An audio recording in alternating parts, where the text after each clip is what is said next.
दर्शकों, देश को जनसंख्या के आधार पर दो भागों में विभाजित किया गया है, अल्पसंख्यक और बहुसंख्यक। अल्पसंख्यक जिनकी संख्या बहुत कम है, मुस्लिम, जैन, बौद्ध, ईसाई, पारसी, यहूदी, ये सभी अल्पसंख्यकों में आते हैं और इन्हें विशेष अधिकार भी प्राप्त है। तो क्या वाकई इन्हें ये विशेष अधिकार मिलने चाहिए? और अगर मिलने चाहिए तो क्या इन विशेष अधिकारों से इन्हें लाभ मिल पा रहा है? नमस्कार, मैं मेघा स्वागत करती हूं आपका हमारी विशेष प्रस्तुति अल्पसंख्यक और अधिकार में।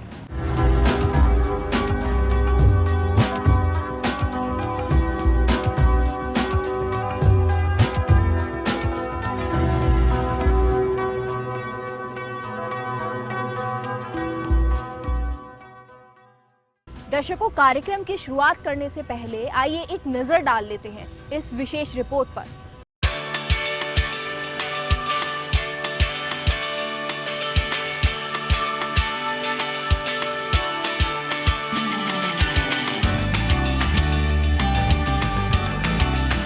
एक भारत श्रेष्ठ भारत, हम सब एक हैं।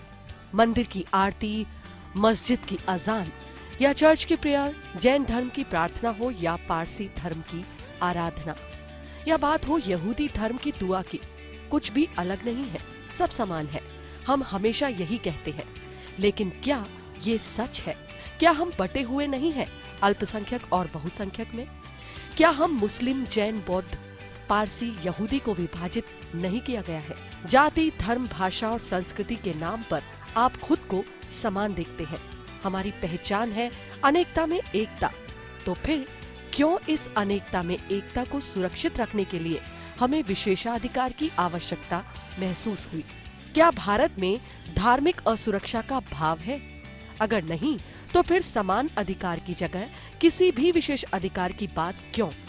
वर्ष 2011 की जनगणना के अनुसार भारत में हिंदुओं की आबादी 80.2% है और मुस्लिम की आबादी 13.4%, सिख समुदाय की आबादी 1.9%, ईसाई समाज की आबादी 2.3% है, बौद्ध धर्म से जुड़े लोग 0.8%, जैन धर्म से जुड़े 0.4%, पारसी धर्म के लोगों की संख्या मात्र 69,000 है।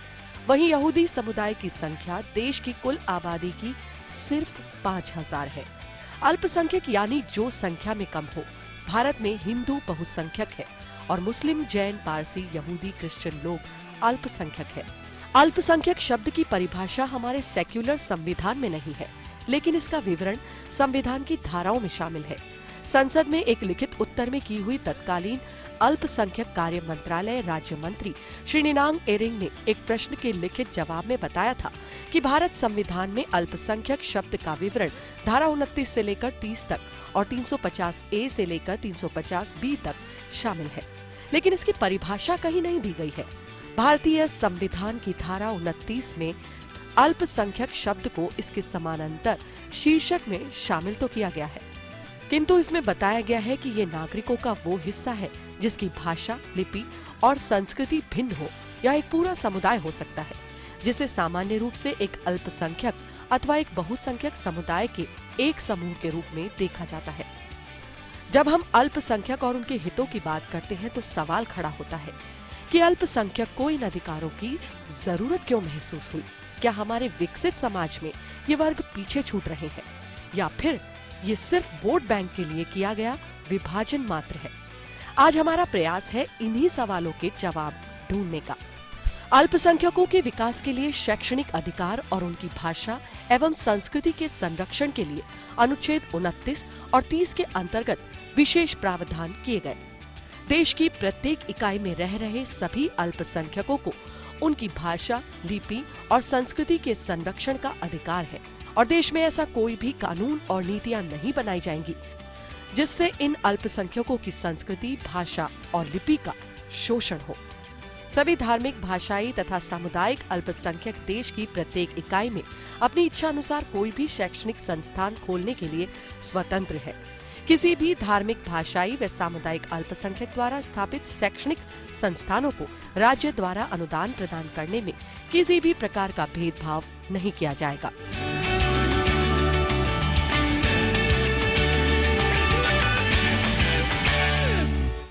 अल्पसंख्यक और उनके अधिकारों के विषय में क्या कुछ कहना है उदयपुर के लोगों का, चलिए आपको बताते हैं।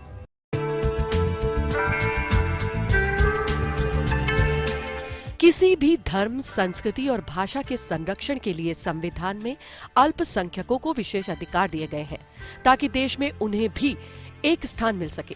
लेकिन इन अधिकारों की जरूरत क्यों महसूस की गई और क्या सच में ये अधिकार उन्हें मिल भी रहे हैं? इस विषय में जब हमारे रिपोर्टर ने उदयपुर के मुस्लिम समुदाय का प्रतिनिधित्व करने वाले मोहम्मद खालिद से बात की तो उन्होंने कहा कि मुस्लिम समाज में शिक्षा का अभाव है और इसी की वजह से वो अपना विकास नहीं कर पा रहे हैं। उन्हें अधिकार तो है लेकिन इसकी जानकारी नहीं।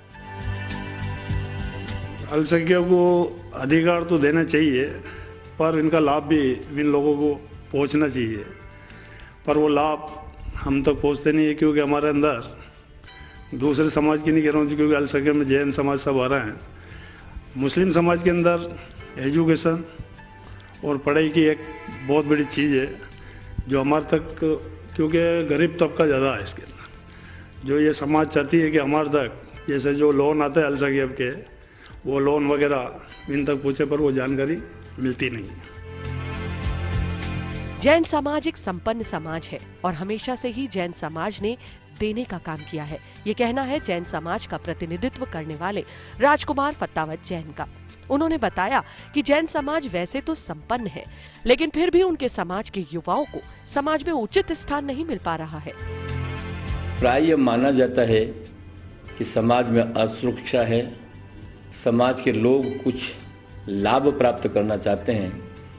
मैं उसके विपरीत बोलते हुए ये बताना चाहता हूँ कि जैन समाज हमेशा देने वाला समाज रहा है, लेने वाला समाज नहीं रहा है। लेकिन जैन समाज में आर्थिक दृष्टि से संपन्नता है, बौद्धिक दृष्टि से भी संपन्नता है। उसके बावजूद भी बौद्धिक दृष्टि से संपन्नता होने के कारण लोग जहाँ उचित स्थान पर पहुँचने चाहिए जैन समाज का विद्यार्थी, वो नहीं पहुँच पाता है।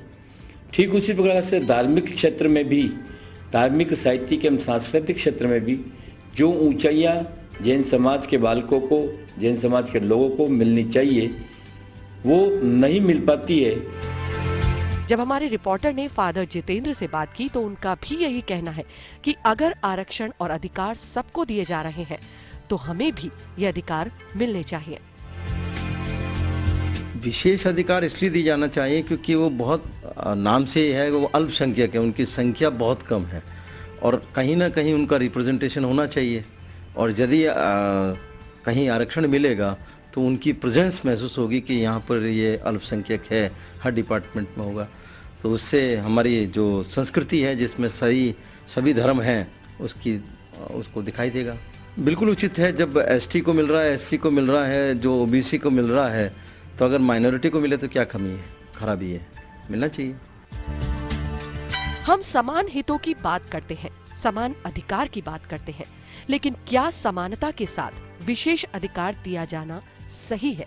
और अगर सही भी है तो इसका आधार क्या होना चाहिए?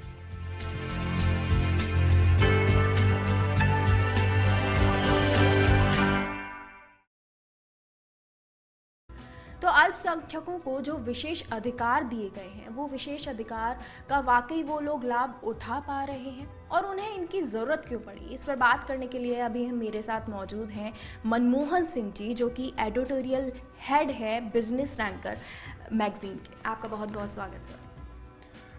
धन्यवाद। सर, मैं आपसे सबसे पहले ये जानना चाहूँगी कि आपको क्या वाकई लगता है कि भारत एक है? भारत एक है। भारत जैसा सुंदर देश विश्व में नहीं है। क्यों? कि यहाँ विभिन्न संस्कृतियाँ, विभिन्न बोलियाँ, अगर आप 10 किलोमीटर भी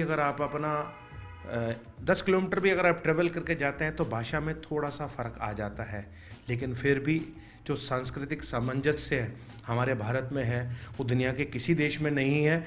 मैं कई जगह घूमूंगा, विदेशों में मैंने कई दो देशों को भ्रमण किया है, लेकिन जो संस्कृति, जो हमारा सामाजिक ढांचा भारत में है वो विश्व में कहीं नहीं है। तो ऐसे में आपको क्या लगता है कि जो अल्पसंख्यक वर्ग है उन्हें विशेष अधिकार दिए गए हैं, उनकी ज़रूरत उन्हें क्यों महसूस हुई? भारत के अंदर या विश्व में सामंती राज था, उस टाइम पे जो अल्पसंख्यक लोग थे वाकई ही वो दबे कुचले जाते थे।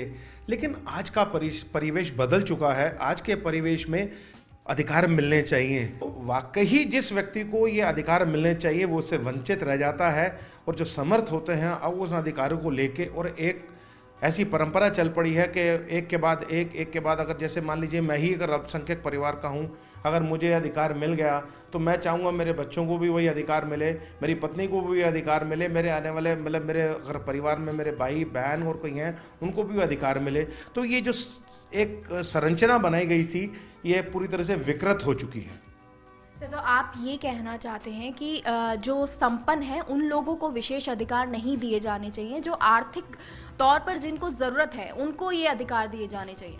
बिल्कुल सही है, आर्थिक आधार पे होना चाहिए। लेकिन होता क्या है कि ऐसा सरकार काम तो कोई करती ही नहीं है। बस ये है कि साहब जो जिसको मिल गया, एक रवायत चल पड़ती है कि साहब इनको दे दिया गया तो इन्हीं को ही कंटिन्यू रखा जाए। मेरे वैसे तो होना ये चाहिए था। मैं आपको बताता हूँ कि सिख धर्म के जो संस्थापक थे गुरु नानक देव जी, उन्होंने उस समय 550 पौने 600 साल पहले भी कुछ इसी तरीका की वर्ण व्यवस्था थी जिसके अंदर की काफ़ी कठोरता और दबे कुचले जाते थे लोग। तो उन्होंने गुरबाणी के अंदर दर्ज किया था कि जात की गर्व न कर मूर्ख गवारा, इसते चले बहुत बेकारा।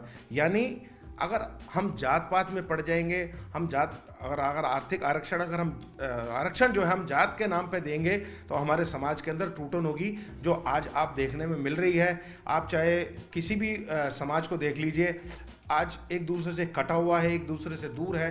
जो हमारा सामाजिक सामंजस्य पहले था वो आज नहीं है, और वो धीरे धीरे टूटता चला जा रहा है, जिससे समाज को बहुत नुकसान हो रहा है, देश को बहुत नुकसान हो रहा है। अल्पसंख्यक हैं, उन्हें विशेष अधिकार दिए जा रहे हैं, उससे क्या वो देश में पृथक हो रहे हैं, ऐसा लगता है? देखिए, ये तो हकीकत है कि अल्पसंख्यक को जो अधिकार दिए जा रहे हैं पृथक तो हो ही रहे हैं। साथ में आर्थिक विषमताएं, सामाजिक विषमताएं जो समाज में बढ़ रही हैं वो हमारे भारत देश के लिए बहुत घातक सिद्ध होंगी।